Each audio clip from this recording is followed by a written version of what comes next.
Kaibigan, sa oras na ito naway pagpalain ka ng ating Panginoong Diyos sapagkat napakabuti niya sa bawat isa sa atin. Ngayon, linggong ito, pag-aralan na naman natin ang may pamagat na misyon ng Diyos, misyon ko. Purihin ang Diyos sapagkat patuloy tayong pinapalakas ng Panginoong Diyos ng Kanyang banal na salita, na ito'y nagbibigay sa atin ng patuloy na panibagong pag-asa at malalim na pananampalataya sa ating Panginoong Diyos. Taglay natin ang araw-araw na lakas sapagkat narito ang salita ng Panginoong Diyos na nagbibigay sa atin ng lubos na kagalakan upang tayo ay patuloy na naglilingkod habang naghihintay sa malapit na barating ng ating Panginoong Jesus. Ito po ang iyong lingkod, Pastor Ray Urbi, bilang presentero sa ating pag-aaral ngayong oras na ito. At binabati ko lahat ng mga viewers natin mula sa Samar Leyte, sa may Dilasag, sa may Umingan, sa may San Simon, sa may Taytay Rizal, sa may Dibilacan Isabela, sa may Alakapan Cagayan, sa may Green Gate, sa may Ballesteros, sa may Binyan Laguna, sa San Jose Mindoro, sa Canada, sa West France, sa Singapore, San Diego, California, New Jersey, New Zealand, Kuwait, at sa buong mundo. Ganon din binabati ko ang aking pinanggalingan lang kamakailan na nagkaroon kami ng open forum at postmodern lecture dito sa North Bulacan 2 District sa may Baliwag Church. Purihin ang Panginoon Diyos, pagpalain nawa ang bawat isa sa inyo. Kaibigan, patuloy tayong sumusulong at naglilingkod at pinapaibayo natin ang pananampalataya sa ating Panginoong Diyos. Sa mga nagko-comment ay patuloy kayong maglagay dyan para patuloy naming nakikita at malalaman, binabasa at minsan ay sasagutin namin yung mga katanungan na aming nababasa at nakikita dyan. Huwag kayong mag-alala, kaibigan. Kaya dito sa studio patuloy nating makakasama si Pastor Abraham Del Rosario. Siya po ang ating direktor ng publishing ministry dito sa North Philippine Union Conference. Kumusta kayo, Pastor Abe? Kumusta, Pastor Ray? At nakakagalak na makasama natin tong mga viewers natin na talagang masugid na sumusubaybay sa ating programa. Na binabati natin ang mga kapatid natin sa province of Abra. Galing tayo doon, conduct ng fellowship at happy Sabbath sa inyo mga kapatid na kayo ay patuloy na umaantabay at nag-aaral ng oras ng pag-aaral. Kayo po ay mag-subscribe ng ating Health and Home mga kapatid. Ito po ay holistic ang approach. Ito ay patungkol sa child training, home nursing. Very informative siya at educational. Lapitan po ninyo ang ating mga literature evangelists na malapit sa inyong mga missions and conference o kaya pumunta kayo sa ating ABC, Adventist Book Center. Napakaganda po ito. Lumabas na itong edition 2023. At napakaganda ito mga kapatid sapagkat ang Health and Home ay National Journal of Better Living. Then salamat din po sa pag-support ninyo sa ating program mga kapatid. Sa ating Hope Impact na nangyari nung nakaraang araw ng Sabat noong Oktubre 14. Pero patuloy po rin natin itong ilulunsad, itong The Great Controversy kasi for 2 years po ito. At ang ating slogan ay huwag niyong kakalimutan, read before you give mga kapatid. Alright, maraming salamat Pastor Abe sa ating pagpapatuloy. Nais kitang aniyahan kaibigan sa maikling panalangin. O mahal naming Diyos, Ama naming banal, na binubukalan ng karunungan at kaligtasan at buhay na walang hanggan. Narito ang iyong mga anak sa oras na ito upang pag-aralan ang iyong mga salita. Pagpalain ang bawat isa sa amin at kapangyarihan nawa ng Banal na Espiritu ang naming maranasan upang magkaroon kami ng kapanatagan at maunawaan ang iyong mga banal na salita. Pagpatawad kami, Panginoong Diyos, sa aming mga kasalanan. Ito hiling namin sa pangalan ng aming Panginoong Jesus. Amen. Amen. Ang pamagat ng ating pangpito na paksa, kaibigan, sa linggong ito ay misyon sa aking kapwa. At ang talatang sa uluhin ay matatagpuan sa Lucas 10:27. Ito pong sinasabi, at sumagot siya, ibigin mo ang Panginoon mong Diyos ng buong puso mo, ng buong kaluluwa mo, ng buong lakas mo, at ng buong pag-iisip mo, at ang iyong kapwa na gaya ng iyong sarili. Napakaganda sapagkat hinihimok tayo, kaibigan, na ang misyon ng Diyos na sa Kanya galing ay hinihimok tayo na tinatawag nung nakaraang linggo na makibahagi tayo sa Kanyang misyon. At ngayong linggong ito ay hinihimok tayo na magmisyon tayo sa ating mga kapwa-tao. Kaya Pastor Abe, napaganda ito dahil isa-summarize natin ang ating leksyon ng 3 punto, kaibigan, para madaling maintindihan. At alam ko na handa kayo upang malaman kung ano ang ibig sabihin nito nung 3. Pagkatapos naman ay magkaroon po kayo ng ano ang naintindihan ninyo, ano ang mensahe sa iyo, at ano ngayon ang gagawin mo pagkatapos ng naintindihan mo ang mga salitang ito na galing sa ating Panginoong Diyos. Ang una dito, Pastor Abi, ay our mission is demonstrated by 3 L. Ano po? Unang L ay loving God, loving others, at loving yourself. Napakasimple itong leksyon natin na ang pagmimisyon sa ating kapwa ay 3 L. Loving God, loving others, and loving yourself. At ipapaliwanag sa atin ni Pastor Abe kung ano ibig sabihin nitong una na L na loving God. Pastor Abe, take it away. Napakaganda, Pastor Ray. Itong ating pinag-aaralan, mga kapatid, ay nakatuon kung papaano natin mahalin ang ating kapwa. Ano? At napansin natin na sa Galatia 5, setas na 14, ay pinahayag dito na ang pagmamahal sa ating kapwa ay kagaya ng pagmamahal natin sa ating sarili. So kung ano man po yung masama sa atin, ay masama din sa kanila. Kung ano yung mabuti sa atin, mabuti din sa kanila. Yun pala ang napakahalagang pamantayan ng paggawa ng misyon sa ating kapwa. Ngayon, ano itong unang paksa na nabanggit ng ating kaibigang pastor? Yung our mission is demonstrated by loving God. Alam nyo, merong requirement ng pagmamahal sa Diyos. Ang pagmamahal sa Diyos na ito, Pastor Ray, ay ito yung nangyari sa lalaking mahilig sa pagbabasa ng kautusan at binansagan siyang tagapagtanggol ng kautusan. At binanggit ng ating Panginoon kanina, kagaya doon sa binasa mo, pakibasa mga ulit, Pastor Ray, doon sa Lucas Kapitulo 10, setas na 27.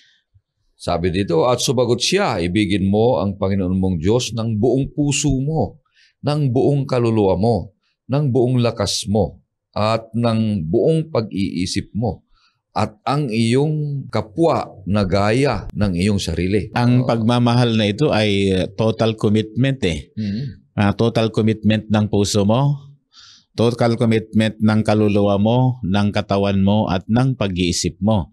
So hindi mo po pwedeng gawin na 25% sa iyong puso, 25% sa kaluluwa, sa katawan, sa lakas, at sa pag-iisip. Kundi lahat yun ay 100% na itinatalaga natin sa ating Panginoon. Kasi kapag tayo ay naglingkod, kailangan na yung puso ay malapit sa ating Panginoong Diyos.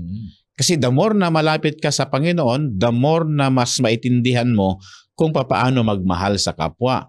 Bakit? Kasi dahil sa labis na pagmamahal ng Diyos sa atin, ay nagbuwis siya ng buhay. Anong buhay ang binuwis?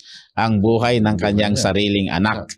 Though na tayo ay hindi naman tayo talaga malapit sa bayan ng Diyos, ngunit dahil sa pagmamahal niya, in-extend niya yung pagmamahal na yon nung in-express ng Diyos ang kanyang pagmamahal, ang kanyang puso nung nabayubay si Kristo doon sa cross ng Kalbaryo.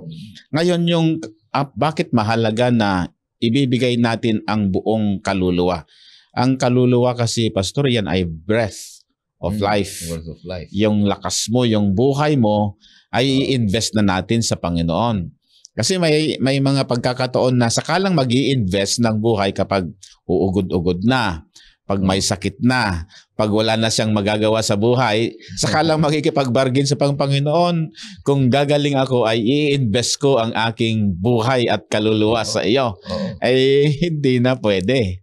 Ngayon habang malakas tayo. Yun ang sinasabi dito na i-define mo nga sa akin, sabi ng Diyos doon sa tagapagtanggol ng kautusan, kung ano ang ibig sabihin ng pagmamahal. So, ang expression ng pagmamahal ay total commitment of our heart to God, total commitment of our soul, total commitment of our strength, and total commitment of our mind. So, yung apat na aspeto ng buhay natin, i-invest natin buong buo sa ating Panginoong Diyos, Pastor Ray. Then ang isa pa, ang pagmamahal sa Diyos ay nagagawa ito sa isang makapangyarihang paraan. At ito ay totoo na nangyayari from day to day sa ating buhay. Pakibasa, Pastor Ray, doon sa 1 John chapter 4, verse 20. Kung sinasabi ng sinuman iniibig ko ang Diyos at napupuot sa kanyang kapatid, siya ay sinungaling sapagkat ang hindi umiibig sa kanyang kapatid na kanyang nakikita ay hindi maaring umibig sa Diyos na hindi niya nakita. O yun, napakaliwanag, ano? Oo. Kagandang pagkabasa ng talata, Pastor. Ang pagmamahal kasi ay marunong magpasensya, marunong magpatawad, marunong magpaubaya, marunong umintindi. At yun ang expression ng pagmamahal. At alam naman natin, dinidiscuss natin parati na the greatest expression of love is loving our enemy, including loving our neighbors. Sino ba ang pinakamalapit na kapwa natin? Siyempre, doon sa bahay natin, yung asawa natin, yung mga anak natin, yung mga in-laws natin, yung mga siblings natin. Yan yung mga malapit na kapwa natin. Pag nangyari na yon sa bahay natin, madaling mag-reflect ito sa labas. Okay. Kasi practice na nating mahalin ang ating mga asawa. Practice na nating mahalin ang mga anak natin, ang mga biyanan natin. Kung magkakamanugang tayo, partner, ay yung mga manugang natin, ano man ang pagkatao nila, ini-express natin yung pagmamahal. Why? Because we committed totally already, symmetrically ang ating buhay sa ating Panginoon. Okay. Ngayon, ang pagmamahal sa Diyos, Pastor, ay dapat daw tanggapin at siyasatin natin ang salita ng Diyos. Napakahalaga. Pakibasa mo, Pastor, sa Matthew chapter 26, verse 56, kung ano po ang sinasabi ng banal na kasulatan.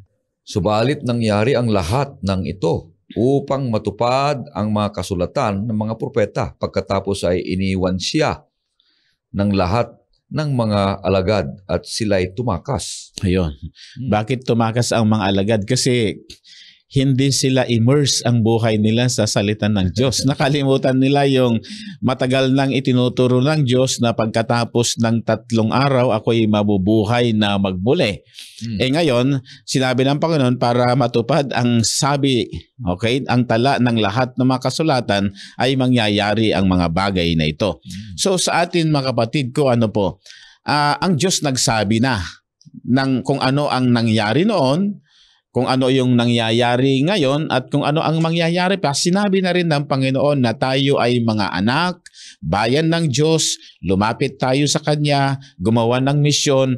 Kasi ang paggawa ng misyon sa kapwa ay unang nagmi-misyon ka sa sarili mo. Yun ang aking unaway. Papaano mo ibigay ang isang bagay na ikaw ay hindi mo naranasan sa buhay mo? Papaano mo ipangaral ang salita ng Diyos na may buhay kung ang salita ng Diyos ay hindi buhay sa atin? Kaya napakahalaga dito, pakibasa mo, Pastor Ray, doon sa Acts 17 verse 11. Ngayon, ang mga ito ay higit na marangal kaysa mga taga-Thessalonica sapagkat tinanggap nila ang salita ng buong pananabik na sinasiyasat araw-araw ang mga kasulatan kung tunay nga ang mga bagay na ito. Ito yung mga Berean. Nangaral si Pablo, no? Ang mga Berean, nung nangaral si Pablo ay gusto nilang patunayan kung totoo yung sinasabi ni Pablo. Gusto nilang ma-experience, kaya siniyasat at sinaliksik. Yan ang binanggit ng Biblia kung totoo ang mga bagay na ito. So, mga kapatid, ang prueba at pundasyon pananabik natin sa pagbabalik ng Panginoon, pundasyon ng pananabik natin na makagawa ng misyon ay saliksikin natin at siyasatin ang nilalaman ng banal na kasulatan kasi ito ay ekspresyon ng pagmamahal natin sa Diyos. Para bagang binigyan ka ng love letter nung nanliligaw ka pa. Ay ayaw mo naman basahin yung nilalaman ng love letter. Paano mo madadama yung pagmamahal ng dalaga o ng binata sa iyo? Ay ayaw mong basahin nandoon na yung expression. So ito yung love letter ng Diyos sa atin, Pastor. Ekspresyon ng pagmamahal ng Diyos sa atin at pagmamahal din natin sa Kanya. Na nagsulat na siya, pinadala sa mga propeta at mga manunulat sa mga hari at iba pang mga eskriba, na sumulat ng banal na kasulatan. Then, ang isa pang maganda na ekspresyon ng pagmamahal natin sa Diyos ay kinakailangan natin matuto mula sa Diyos sa pamamagitan ng banal na kasulatan. Pakibasa mo nga po, Pastor, doon sa aklat ng Lucas, Kabanata 10, 26. Sinabi niya sa kanya, ano ba ang nakasulat sa kautusan? Ano ang nabasa mo? Ayun. Kasi sabi ng lalaking tagapagtanggol ng kautusan, Panginoon, ano bang aking gagawin upang ako ay maligtas? Ay kagandang katanungan 'yon. Yang sabi ng Panginoon, nabasa mo na ba ang sinasabi ng kasulatan? Yun. At ano ang sinasabi ng kasulatan? Adi, minemorize ng tagapagtanggol ng kautusan. So, ngayon, sino ang aking kapwa? Ang sabi niya ay ang kapwa mo ay yung mga taong naghihirap, yung mga taong nangangailangan, yung mga taong may karamdaman, yung mga taong walang pag-asa sa buhay, yung mga taong nabilanggo. Ito yung iyong kapwa, sabi ng Panginoon. So, pagkatapos noon ay kinwentuhan siya tungkol sa talinhaga ng mabuting Samaritano. At nagtanong siya, sino kaya sa kanila ang tunay na kapwa? Yung Levita, yung pari, o yung Samaritano? Ang sabi niya ay yung Samaritano. Yang sabi ng Diyos ay, go and do likewise. Humayo ka at gayon din ang iyong gagawin. Okay. So, ito yung magandang expression, Pastor, ng pagmamahal natin na i-demonstrate, na ipapakita ang pagmamahal natin sa Diyos sa pamamagitan ng pag-aaral ng Kanyang banal na salita. Napakaganda. Yung unang punto pa lamang ay maliwanag na kapatid. Kaya napakasarap damhin na ang Panginoong Diyos ay unang nagpakita ng Kanyang pagmamahal sa atin para malaman natin kung paano natin mahalin siya. At lubos, kaibigan, na sinasabi dito na hindi natin alam magmahal. Ngunit ang Diyos, nagsabi siya kung paano natin mahalin siya at nagbigay siya ng banal na kasulatan at malaman natin kung paano siya lubos na mahalin. Sinabi mo kanina, Pastor, 100% Ang kaluluwa na ibig sabihin nito ay yung buong pagkatao. Buong pagkatao, Hindi lang yung isip, hindi lang yung puso, hindi lang yung damdamin, kundi yung buong pagkatao, buong kaluluwa mo. Kasi gustong iligtas ng Panginoon Diyos ang kaluluwa, hindi lang yung isip na 100% o 100%. No. Kundi 100% at wala nang iba pa. Walang karibal ang Diyos sa iyong puso, kapatid, ng pagmamahal, kundi siya lamang ng ating mamahalin sapagkat itinuro niya, Pastor, di ba, yung 10 utos ay yung una hanggang 4 ay doon nakasaad yung paano natin mamahalin ang Diyos, di ba? Doon nakasaad. At yung susunod nating pag-aralan, yung loving others, ay doon naman nakasaad yung 6 hanggang 10. Kaya napakabisa ito, kapatid, na ang misyon sa ating kapwa ay unang-una, sabi ni Pastor, dito nilagay, mahalin muna ang Diyos. Alamin mo muna kung paano mahalin ang Diyos para madaling mo mahalin ang iyong kapwa. Kaya dito sa letter L ay loving God. Natapos na natin yan. Yung pangalawa naman ay loving others. Ano ang ibig sabihin nito? Parang naipaliwanag na kaunti. Pero ano pa ang gusto nating idiin dito, Pastor Abe? Yung loving God kasi yun na yung ekspresyon ng daily na ugnayan mo sa Panginoon yung Kanyang salita.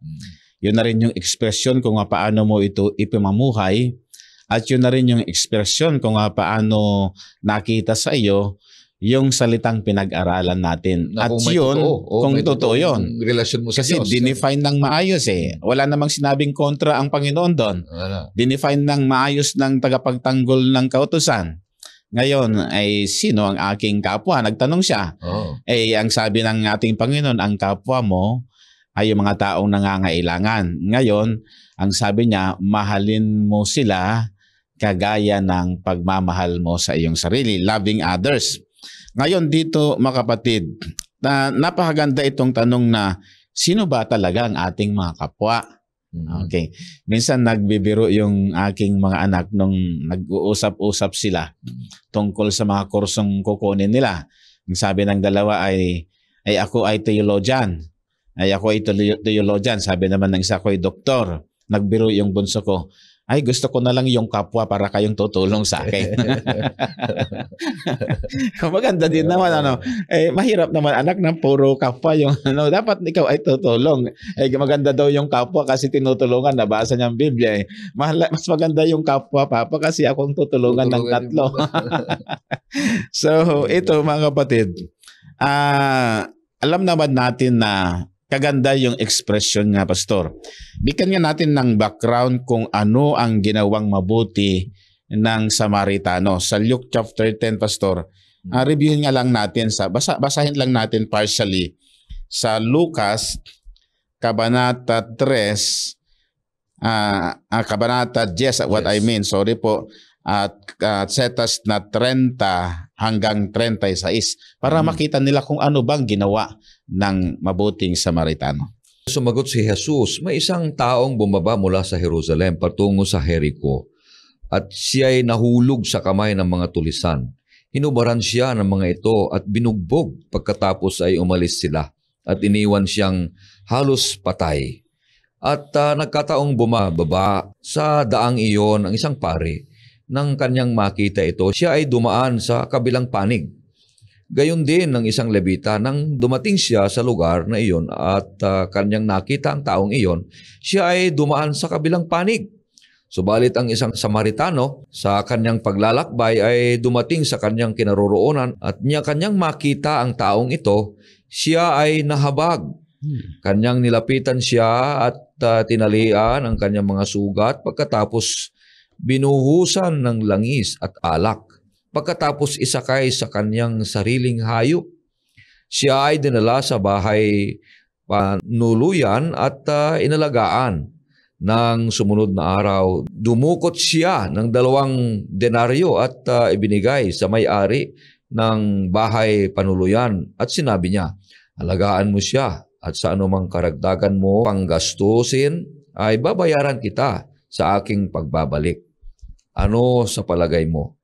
Alin sa tatlong ito ang naging kapwa-tao sa nahulog sa kamay ng mga tulisan? Napakaganda, no? Napakaganda po ito. Ito ay complete expression ng pagmamahal, Pastor Ray. Kasi dito ay, alam nyo, ang ginawa ng lalaking Samaritano. By the way, ano bang background nito? Yung sinaktan ng mga tulisan ay Hudyo. Ngayon, ang dapat unang tumulong sa kanyang kapwa ay yung mga Hudyo na kagaya niya. Kagaya ng Levita, kagaya ng pare. Sila'y kalahi nila eh. Oo. At saka, kung bagay, ministro nila ito na naglilingkod sa mga Hudyo. Ngayon, ay hindi nila tinulungan. Ang nagdalang habag ay itong mga Samaritanong ang tingin sa kanila ay karumal-dumal sa Diyos, ngunit sa kilos at paggawa ay hindi karumal-dumal ang kanilang paglilingkod sa ating Panginoon. Siya ang gumawa ng mabuti. Kung minsan, hindi mo ma-define ang kabutihan sa magitan ng titulo, sa magitan ng posisyon, sa magitan ng pagiging pastor, pagiging pari, pagiging Levita. Kundi ang tunay na ekspresyon ng paggawa ng misyon ay yung pagdadalang habag. Ano ang ginawa ng lalaking ito? Ang sabi ng Biblia sa 34, Pastor Ray, kanina ay pagkatapos na makita niya ay tinalian niya kaagad ang kanyang mga sugat. Grabe, Pagkatapos nyon ay ang pangalawang ginawa niya ay binuhusan niya ng langis at alak. Alam mo, ang langis sa Mediterranean Ayan ay pananggalang nila sa insekto, hinahaplos yan. Mahaba ang paglalakbay ng lalaki. Kapag inabutan siya ng gabi, doon siya matutulog, ihahaplas niya yan para hindi siya dadapuan ng anumang mga insekto, panglaban sa insekto. Then, kanya pang nilagyan ng alak. Ang alak ay sa panahon ng taglamig, kailangan din yan ng manlalakbay. Pero sa labis na pagmamahal niya, binigay na niya yung langis, binigay na niya yung alak. Pagkatapos niya, at siya'y isinakay sa kanyang sariling hayop. Imbes na siya ang sumakay at hahatakin na lang yung tao sa karatela, ay isinakay niya sa kanyang sariling hayop at siya ay naglakad, inalalayan at dumating sila sa Inn. Ngayon ay modern na hotel. Maaring siguro ay hotel, ano bang hotel na mga mamahalin dito sa Metro Manila? Marriott Hotel. Yung mga first class na hotel kasi ang ibinayad niya ay 2 denaryo. Naku po, napakalaking salapi ito. Ang ibig niya, ang sabi pa nga niya doon sa manager ay kung kulang pa yan, pagbalik ko ay babayaran ko anuman ang nagastos nyo sa lalaking yon. So ito talaga yung complete na pagpapakita ng pagmamahal, Pastor Ray. Then, ang ganda ng sinabi ng Panginoon. Ngayon, tinanong ng Panginoon yung tagapagtanggol ng kautusan. Imagine, tagapagtanggol ng kautusan, ngunit dito inexpress ng Panginoon na yung tagapagtanggol ng kautusan, wala na siyang problema sa pagmamahal sa puso, sa pagmamahal sa kaluluwa, sa pagmamahal ng buong kalakasan, pagmamahal ng buong pag-iisip. Ang hinahanap na lang sa kanya ng Panginoon ay, may pagmamahal ka ba sa kapwa mo? Wala yan. Lahat ng requirements na yan ay nakita na yan. Nakita na yan sa sarili mo. Mayroon ka na rin pagmamahal sa sarili mo. Ngayon, ang sabi ng Panginoon, may pagmamahal ka ba sa iyong kapwa? Then naikwento niya, nagtanong siya, sino kayo sa tatlo ang may pagmamahal sa kapwa? Ang sabi ng lalaki ay, yung gumawa ng mabuti sa kanya. Ito yung verse 37, sabi nito. At sinabi niya, ang nagpakita ng habag sa kanya. At sinabi sa kanya ni Jesus, humayo ka at gayon din ang gawin mo doon sa ginawa ng Samaritano. Ang ganda, Pastor. So ito, ang gustong ituro ng Diyos ay putting into practice yung ipinapangaral natin.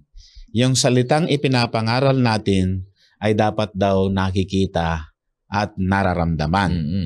So, yung pangangaral natin ay dapat nag-i-express sa pagtulong natin ito sa iba, Pastor. Pakibasa mo nga sa aklat ni Santiago, Kabanata 2, setas na 15 at 16, Pastor. Kung ang isang kapatid na lalaki o babae ay namumuhay ng hubad at kinukulang sa pagkain sa araw-araw, at ang isa sa inyo ay magsabi sa kanila, humayo kayong payapa, magpainit kayo at magpakabusog. Subalit hindi ninyo sila binibigyan ng mga bagay na kailangan ng katawan. Anong pakinabang niyon? Tignan mo, napakaganda, no? So, bago mo ipangaral muna ang salita ng Diyos, may dumalaw sa iyo at gutom, ay wag mo nang Bible studyhan kaagad. Ay i-entertain mo muna. Pakainin mo muna. Ano bang ginawa balikan nga natin yung ginawa ni Abraham, di ba? May dumalaw sa kanya. 3 anghel ang dumalaw sa kanya. Ang ugali niya ay parating nag-aantay. Bago man ang halian, si Abraham, ugali niya, pupunta doon sa city gate. Nag-aabang ng mga stranger na dumadaan at patutuloyin niya. So yung mga tao, minahal si Abraham hindi dahil sa pangangaral niya, kundi dahil sa ginagawa niya. Mapagtuloy. Mas powerful ang ebanghelyo kung yung pangangaral ay nakikita sa gawa. Yun yung tinatawag na we need to walk our talk. Tama na. Napakahalaga yun, Pastor Ray. Then, ang isa pa dito na expression ng pagmamahal sa kapwa ay love is the expression of faith. Paano yan? Sa Galatia chapter 5, verses 13 to 14, Pastor. Sapagkat kayo, mga kapatid, ay tinawag sa kalayaan, subalit huwag lamang ninyong gagamitin ang inyong kalayaan bilang isang kadahilanan para sa laman, kundi sa pamagitan ng pag-ibig na maging alipin kayo ng isa't isa. 14, sapagkat ang buong kautusan ay natutupad sa isang pangungusap, ibigin mo ang iyong kapwa na gaya ng iyong sarili. Oh, ganda, no? Kapag gusto mong tuparin ang buong kautusan ay ibigin mo ang iyong kapwa na gaya ng iyong sarili. Yun pala yung pagtupad. Oo. Yun pala yung tunay na pag-iingat sa utos ng Diyos, yung pagmamahal sa sarili at pagmamahal sa ating kapwa.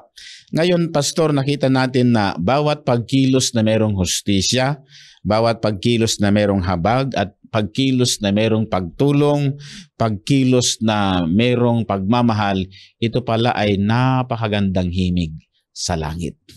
Ito ay samyo ng ating paglilingkod sa Panginoon. So, nasagot ng ating lesson na yung loving others ay kailangan nating isakabuhayan ang ating pangangaral. Napakaganda na naman ang ating pag-aaral at paliwanag ni Pastor Abby sa atin, kaibigan, na ang tunay na pag-ibig sa kapwa ay ang tunay na relihiyon na pag-ibig sa Panginoong Diyos. Dahil ang mga tao, hindi nila kilala ang Diyos. Hindi nila alam ang Diyos, maaari. Hindi nila mararanasan ang Diyos. Mararanasan lamang nila sa iyo. Sapagkat ang tunay na kapwa mo at yung mga taong nangangailangan. Yeah. Hindi mo na kailangan, anong kailangan mo dyan? Hindi. Itong lalaking ito, nung nakita niya, agad na siya tumulong. Ayun. Hindi na niya inalintana kung siguro, sana ito, makakapagbigay din ng kung anong pasubali nito. Hindi siya nag-iisip noon. Kundi naglingkod siya doon sa taong nangangailangan. Ganon din tayo, kaibigan. Hindi natin maibigay agad ang ebanghelyo sa kanila. Hindi nila tatanggapin yan agad. Ang gagawin mo agad sa kanila ay tutulungan mo muna sila. Ang kanilang karampatang pangangailangan sa sandali ang yon. Sapagkat pagkatapos niya na may ipapakita mo kung tunay ang pag-ibig mo sa Diyos at tunay ang pag-ibig natin sa ating kapwa. Sabi ni William Barclay, kaibigan, maraming gustong tumulong at maglingkod. Pero kung maisasama na ang kanilang mga ari-arian, isasama na ang kanyang pera, isasama na yung kanyang pagkrudo, isasama na yung kanyang mga naipon na pinaghirapan ng araw-araw, pag may sasama na yon, sabi ni Barclay, tumatalikod na sila at nanghihina na sila at maayaw na silang sumama sa paglilingkod sapagkat wala na, mauubos. Kaya kaibigan, ang tunay, itong magandang halimbawa ito, yung pera niya, sabi mo.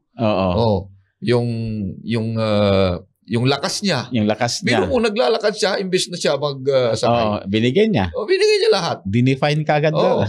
Binigay niya sa lahat ng kagandahang loob, pinakita sa kanya. Ito lang yung taong minahal ng Diyos. O kaya ito'y in-appreciate ng Panginoong Diyos. At ang maganda nito, Pastor, sabi niya, gawin mo. Naipit siya. Tumayo ka. Hindi niya expected na tumayo ka at gayahin mo siya. Ganda na yung utos ng Diyos. Alam natin kung minsan may mga pangyayari, Pastor Ray, sa church natin, ewan ko kung paano natin i-justify. Halimbawa, milyonaryo ako. Ay dahil ang pera ko, yun na lang pakikilusin ko para siya na ang magmisyon, hindi na ako. Pero may nabasa ako doon sa Spirit of Prophecy sa writings ni Ellen G. White, hindi kayang palitan pala ng pera natin ang ating pagmimisyon sa gawain ng Diyos. Para bagang, sige, may pera naman ako, kaya na lang kumilos, di ba? So hindi pala pwede yun. Kasi dito, love the Lord your God with all your heart. Di ba? With all your soul, yung buhay mo, with all your strength. Dirty job kasi yung with all your strength Hindi po pwede yung, at saka with all your mind. So, kinilos niya yung apat na aspeto ng buhay natin na ipaglilingkod natin pati yung lakas natin. Buo. Nung panahon na nakilala na natin ang Panginoon, hindi tayo maglilingkod sa panahon na retired na tayo. Ang sabi ng Panginoon, love the Lord your God with all your heart. Mayaman ka, sabi ng Panginoon doon sa abogado. Mayaman, by the way, ang abogado. Mayaman ito. Pero yung traveler, yun sanang pang-hotel niya, pambayad niya sa hotel, ang pinahotel niya ay yung lalaking nasugatan at nangailangan. Oo. Kaya halimbawa, kung nag-hotel yun ng isang linggo, naku, napakalaking pera yun. Dito, pre, ang isang hotel ay pinakamababa sa Metro Manila ay 4,000 pesos eh. Yung yung kanyang food. Yung food pa niya. Yung sabi ng lalaki, dahil mabuti siya, kung ano man ang magugol mo sa lalaking ito, babayaran ko lahat. Nandun na yung pera, nandun na yung pera niya. Okay, nandun din yung pagtulong na niya. Yes. Inalalayan niya, ginamot niya sa kanyang sakit.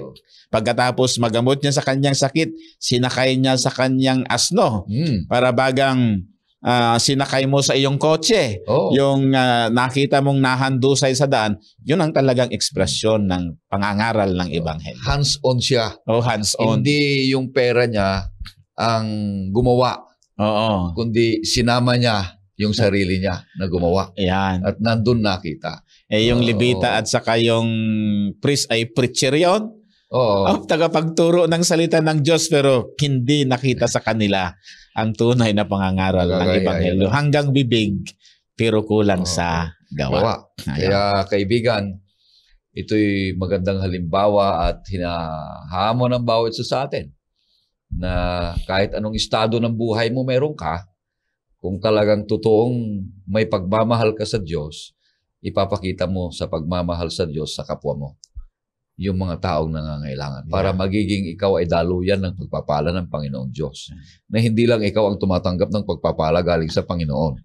Na malulungkot ang Panginoon doon. Kundi ikaw ay gagamitin niya. Nakilala. Mapapayak pa yun.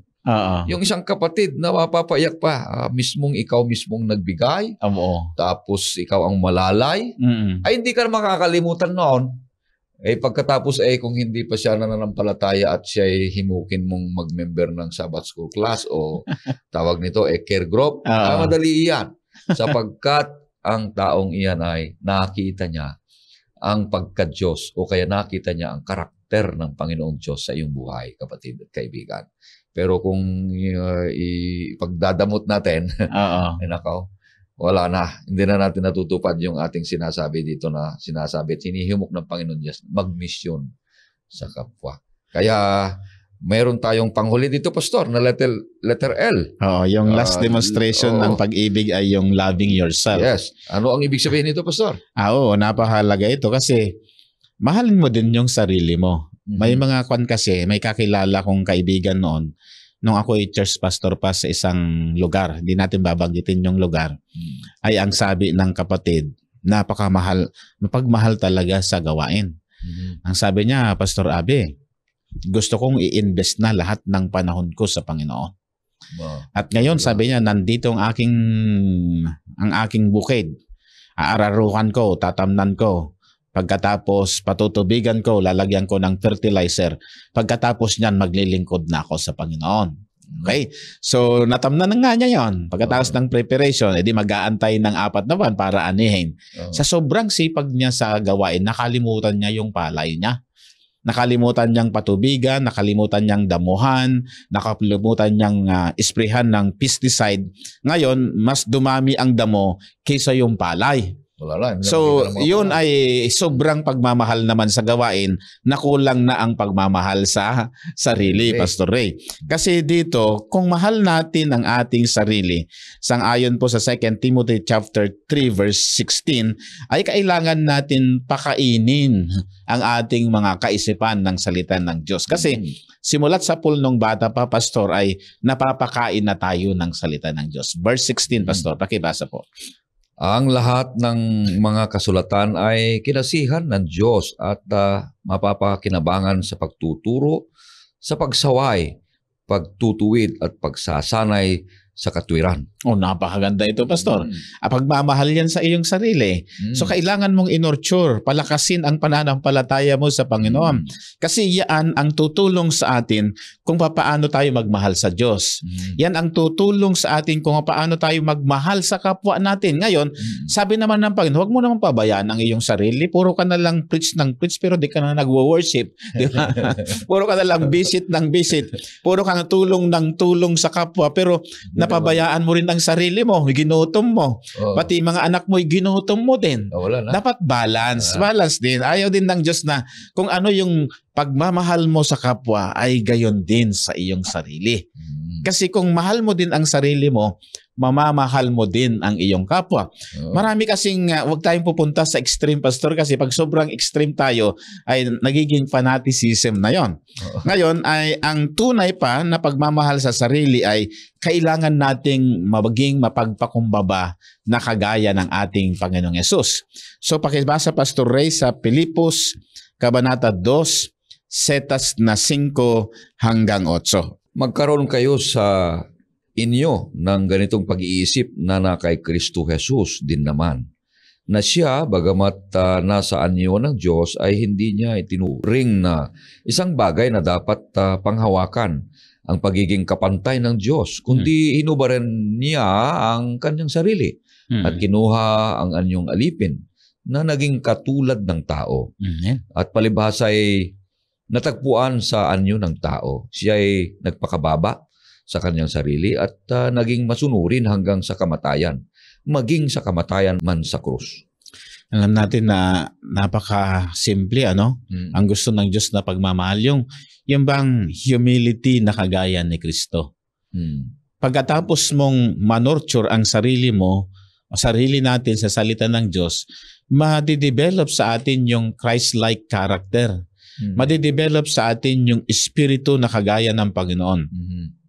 Diyos siya, ngunit naglingkod siya. Naglingkod siya. Pero huwag natin kakalimutan na sa paglilingkod ay, siyempre, bago ka hahayo ay bibihisan mo ang sarili mo, papakainin mo ng mabuti ang sarili mo, inonurture mo ng mabuti ang sarili mo, palalakasin mo din ang katawan mo na hindi manghihina.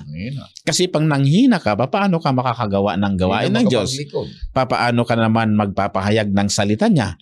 Kung wala ka namang in-invest, in-store sa isipan mo from day to day na salita ng ating Panginoon. So, sa ganong paraan, makapaglilingkod tayo ng mabuti, Pastor. Isa pa na babasahin natin, Pastor, sa Galatia chapter 5 verses 13 to 14. Tingnan natin kung paano maglingkod na kagaya ng ating Panginoon. Sapagkat kayo, mga kapatid, ay tinawag sa kalayaan. Subalit huwag lamang ninyong gagamitin ang inyong kalayaan bilang isang kadahilanan para sa laman, kundi sa pamagitan ng pag-ibig ay maging alipin kayo sa isa't isa, sapagkat ang buong kautusan ay natutupad sa isang pangungusap. Ibigin mo ang iyong kapwa na gaya ng iyong sarili. Di ba? Napakaganda, no? Natupad ang buong kautusan kung yung pag-ibig sa kapwa ay nakita sa pag-ibig sa ating sarili. Napakahalaga yun.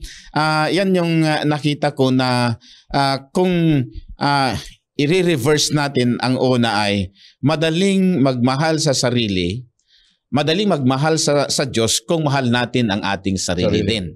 Madali ding magmahal sa kapwa kung mahal din natin ang ating sarili. Yan ay give and take. Yan ay mutual relationship natin sa ating Panginoon. So, lahat ng bagay na ginagawa natin sa buhay natin, Pastor Ray, ay nagagawa din natin ito sa Diyos. Nagagawa din natin ito sa ating kapwa-tao. Sa Roma chapter 1 verse 17, titignan natin ito, Pastor Ray. Sapagkat dito ang katuwiran ng Diyos ay naghahayag mula sa pananampalataya hanggang sa pananampalataya, gaya ng nasusulat, ngunit ang taong matuwid ay mabubuhay sa magitan ng pananampalataya. Oh, ganda, no? Ang mananampalatayang matuwid ay siyempre nagpapakita ng tatlong aspeto ng paglilingkod. Yung loving God, loving others, and loving yourself. Ay, mayroong sinabi dito si isang great theologian, si Jerry Moscala. Basahin lang natin, Pastor Ray, sa English. Only, sabi niya, by our love and service for our neighbor who needs help can we prove the genuineness of our love for Christ. True mission service comes from our true love for our Savior, a sentiment that reinforces the notion that being, yung pagkatao, is oftentimes more important than giving or just doing goods for the needy or the poor. So napahalaga dito yung being, giving, and doing. Yun. Ito yung expression ng tunay na pagmamahal sa ating sarili, Pastor Ray. Oo, napakaganda. Gusto nating balikan yung loving others. Sinabi natin una, yung loving God ay mayroon siyang unang sinabi na una hanggang 4 sa kautusan, di ba po? Oo. So yun yung isang category na pamamaraan, in-itemize ng Panginoon Diyos kung paano natin mamahalin siya. Oo. Yung pangalawa naman, kung paano natin mamahalin ang ating kapwa. Kapwa. In-itemize na naman ng Panginoon Diyos kung paano natin mamahalin siya. Oo. O, igalang mo ang iyong ama. Nagaya ng iyong Sarili. Yeah. Huwag kang papatay. Huwag kang mangangalan niya. Huwag kang magnanakaw. Huwag magsisinungaling. Lahat yan. Magsinungaling. Lahat yan. Mga yan. At yung sarili naman natin ay kung paano natin ibigin ang Panginoon, ganun din ang pag-ibig natin sa sarili. Yeah. Tama yung pakainin mo lahat, ihanda mo yung talagang healthy ka. Kaya Kasi, anong gawin mo, uminom ka, tawag nito sa 1 Corinthians 31, ay uminom ka, kumain ka, whatever you drink, at ano man ang gagawin mo ay do it for the glory of God. Ng ating Panginoong Diyos. Kaya kung hindi ka na nagsasaayos sa buhok, na. Inanayos sa mukha, hindi ka na nag-groom. Hindi ka na naliligo din. Wala na. Pinapakita mong hindi mo mahal ang sarili mo. Inaayos. At ikaw naman ay nakakabigay ng hindi maganda sa kapwa. Yeah. Kung halimbawa, kaya sabihin nila ay ito ay karpentero ngunit di niya magawa ang kanyang bahay. Parang gano'n, no? Ito ay mekaniko, ngunit para pupugak-pugak ang motorsiklo. Parang gano'n, no? So, magre-reflect sa atin. Parang, ito ay pastor, pero parang hindi naman pastor. Nangitsura, hindi naman lang maggupit. Ayun ay magre-reflect nga sa atin, mga kapatid. Kaya, napaganda dito, pastor, meron tayong totoo na nakikita sa ating buhay na ang Diyos ang pinanggalingan ng pag-ibig. Tayo rin sa kapwa, pakita natin ang mga nangangailangan at mahalin din natin ang ating sarili. Alagaan natin ang ating sarili. Sapagkat ang ating sarili, ang siyang magbibigay ng 100% na pag-ibig sa Diyos, 100% na pag-ibig sa kapwa, at 100% na pag-ibig sa ating sarili para ito'y magiging kalugod-lugod tayo na gagamitin ng Panginoong Diyos bilang kanyang ministro, bilang nagmimisyon at biyaya at nagbibigay ng mga pag-asa sa ibang tao. Kaya malaking hamon ito, kaibigan, na ang Panginoong Diyos ay naghihintay sa iyo para makibahagi ka sa kanyang gawain sapagkat ang iyong kapwa ay naghihintay lamang. Amen. Na nariyan kung saan man. Kaya sa ating pagtatapos, Pastor, baka mayroon ka pang... Naalala ko lang ang kabutihan ng Diyos, Pastor Ray, na sa ating paglilingkod, wag din natin pabayaan. Kagaya ng sinabi mo kanina, ang ating sarili. Baka nililigtas natin ang iba, hindi natin mailigtas ang ating sarili. Parang nino-nurture natin ang iba sa salita ng Diyos. Ngunit in reality, tayo na pala ang nauuhaw. Nakakatulong din tayo sa iba, ngunit napapabayaan naman natin ang ating buhay, ang ating pamilya. Kaya minsan nga ay nag-uusap kami ng misis ko. Papa, sabi niya, parang mas mahal mo sila kaysa sa amin. Parang ganun ba? Sabi ko nagising ako, bakit itong pamilya kong ito ay dapat sila ang unang mamahalin natin. Nakagaya ng pagmamahal natin sa sarili natin. Kasi nagre-reflect yan eh. Alagaan mong mga anak mo ng pinakamabuting pag-aalaga. Then pag na-nurture na sila, satisfied na sila, satisfied ka din, satisfied ka rin sa buong pamilya mo, masasatisfied mo din ang mga tao sa paglilingkod mo, Pastor Ray. Tama yan, Pastor. Maalala ko yan eh. May panahon na naglagay ako ng schedule ko. Lahat ng Sabado ay puno sa labas. Paglilingkod lahat. Nung nakita nila nasaan ang schedule namin yan, Papa? Wala nang family, family Sabat. Kaya minsan ay din tayo. Ibig sabihin ay bigyan din natin ng panahon ang ating pamilya, ang ating sarili, at ang mga anak, ang asawa. Pero wag nating kalimutan ang kapwa natin. Kapwa natin. Walang silbi, ibig sabihin. Walang katuturan. Kung ang ating sarili lamang ang inaayos, ang ating relasyon lamang ang inaayos sa Diyos, walang lakas at walang kapangyarihan para gamitin tayo ng Panginoon Diyos. Sapagkat nababasa ko na hindi lang meron tayong putong sa ulo pagdating ng Panginoon Diyos, galing tayo sa lahat na bayan, kundi merong bituin ng ating putong. At sabi niya ay, walang akong nakita sa langit na may putong pero walang bituin.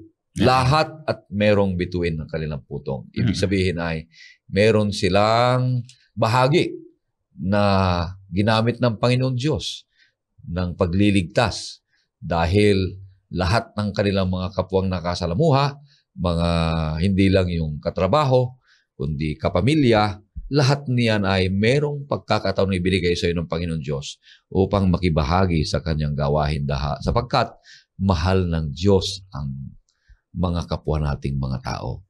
Kaya sabi niya kung ano man ang ginawa mo, sabi niya, sa mga kaliit-liitang mga kapatid na ito, ginawa mo sa akin. Purihin ang Panginoon Diyos. Maraming salamat, Pastor Abe. At sa muli, bago tayo magtapos ay makakarinig muna tayo ng isang awitin.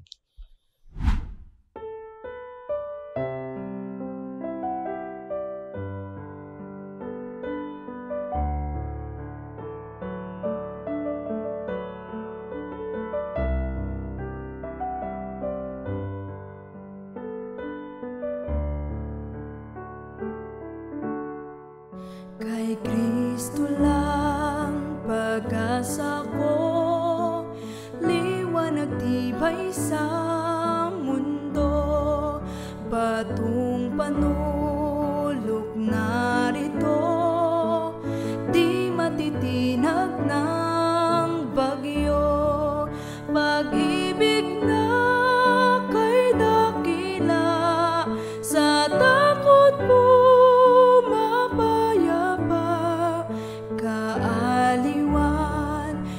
sa lupa, Kristong biyayang sagana. Kay Kristo na naging tao, Diyos na lubos pumarito, katuwirang lingap sa mundo, hinamak nating krus siya'y namatay, buot ng Diyos aking salay, pinaglubag niyang mahusay, dahil kay Kristo'y nabuhay.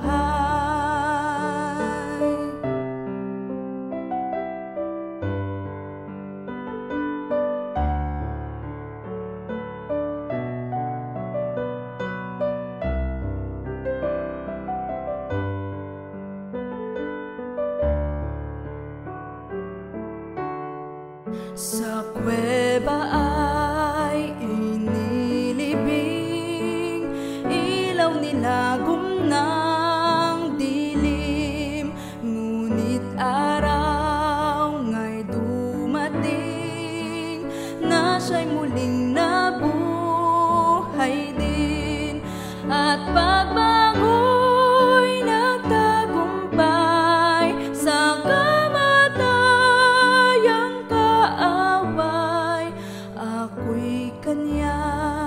aking tunay, kanyang dugo aking buhay.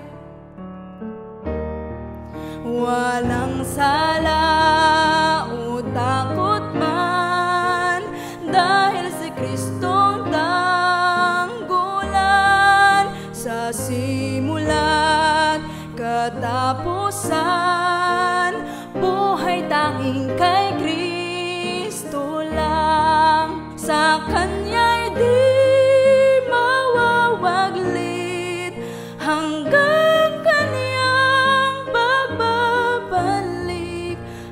habang dito sa daigdig kay Kristo lang tumitindig,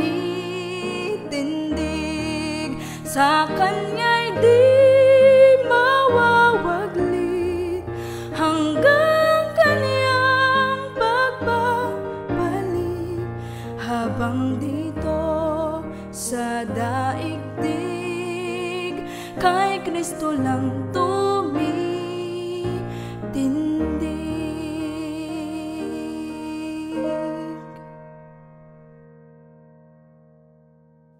Okay, Pastor Abe, pakibigay na ang panalangin natin. Manalangin tayo mga kapatid.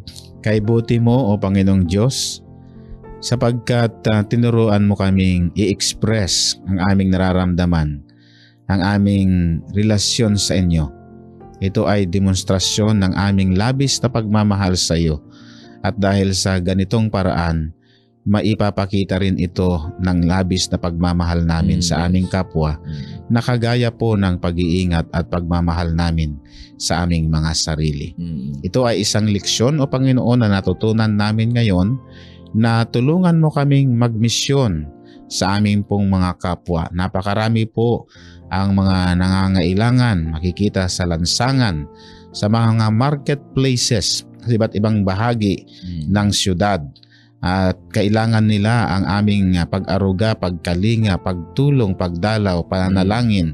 At sa magitan ng mga simpleng payo ay sila'y muling makakabuhay, muling mabubuhay ang kanilang pananampalataya sa inyo.